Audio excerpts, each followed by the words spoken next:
এই মুহূর্তে সব থেকে বড় খবর, দুর্গাপুর গণধর্ষণ কাণ্ডে এবার শেষ অভিযুক্তকেও গ্রেফতার করল পুলিশ। আসানসোল দুর্গাপুর পুলিশ কমিশনারেটের উচ্চপদস্থ আধিকারিকদের সক্রিয় তদন্তে এবার গ্রেফতারের সংখ্যা বেড়ে হলো 5। ধৃতদের মধ্যে রয়েছে শফিক শেখ, ধৃত নাসির উদ্দিন শেখ, ধৃত অপু বাউরি, ধৃত ফেরদৌস শেখ, ধৃত শেখ রেজাউল উদ্দিন। এই ঘটনায় আগেই 3 জনকে গ্রেফতার করে পুলিশ, অপু বাউরি, ফেরদৌস শেখ ও শেখ রেজাউদ্দিন। আর রবিবার রাতে গ্রেফতার করা হয় শেখ নাসির উদ্দিন ও শফিক শেখকে। দুর্গাপুর গণধর্ষণের 48 ঘন্টার মধ্যে নির্যাতিতার বয়ানে যে 5 জনের নাম উল্লেখ ছিল তাদের সকলকে গ্রেফতার করা হয়েছে পুলিশ সূত্রে খবর। এছাড়াও ধৃতদের পুলিশ হেফাজতে নিয়ে সম্পূর্ণ ঘটনার তদন্ত আরো অগ্রগতির দিকে নিয়ে যাচ্ছেন আসানসোল দুর্গাপুর পুলিশ কমিশনারেটের উচ্চপদস্থ আধিকারিকরা। ফের দুর্গাপুর পুলিশের বড় সাফল্য বাংলার মানচিত্রে এক অনন্য নজির স্থাপন করলো। ঘটনা হয়েছে, ঘটনার খবর পাওয়ার সঙ্গে সঙ্গে আমরা এফআইআরটা রেজিস্টার করি এবং ইনভেস্টিগেশন স্টার্ট করি।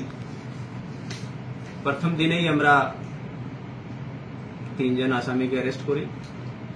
এখন অবধি আমরা 5 জন যারা ছিল অ্যাকিউজড পারসন, যারা প্লেস অফ অ্যাকুরেন্সে যাদের প্রেজেন্স পাওয়া গেছে আমরা অ্যারেস্ট করে নিয়েছি এবং ইনভেস্টিগেশন রাইট আর্নেস্টে চলছে, সঠিকভাবে আমাদের তদন্ত চলছে।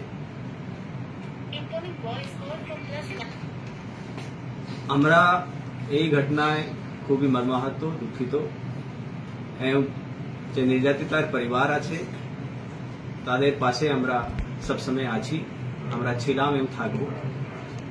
তারা হয়তো শোকের মধ্যে আছে, আমরা ওদের মানসিক অবস্থা বুঝি, কিন্তু আমি নিজে প্রথম দিনে যখন ওনার ফ্যামিলি আসে আমি ওনার বাবার সঙ্গে দেখা করি, আমি নিজে পার্সোনালি ওনার সঙ্গে কথা বলি। তারপরে আমার সব সিনিয়র অফিসার, আমার ডিসিপি, এসিপি এবং যে লোকাল থানার ওসি আছে সবার নম্বর ওনাকে দেওয়া হয়েছে। কালকে ডিসিপি আমার নিজে ওনার সঙ্গে কথা বললেন, ওনার বাবার সঙ্গে, এবং ওদেরকে সব ধরনের প্রতিশ্রুতি আমরা দিয়েছি।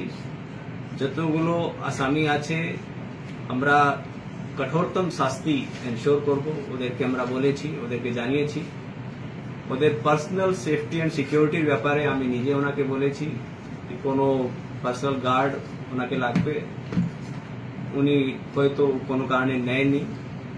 তারপরে ভিকটিম গার্লের সব সময় আমরা একটা লেডি অফিসার এবং গার্ড, পার্সোনাল গার্ড ওখানে হসপিটালে দিয়ে রেখেছি এবং আমরা আবার আপনাদের মাধ্যমে এটা ওদেরকে জানাতে চাই, আমরা সবসময় ওদের পাশে আছি। ওদের যা চাইবে, উনি যে চাইবেন, ওনারা চাইবেন, সেটা আমরা করব এবং আমরা ওদের পাশে ছিলাম, আছি এবং থাকব।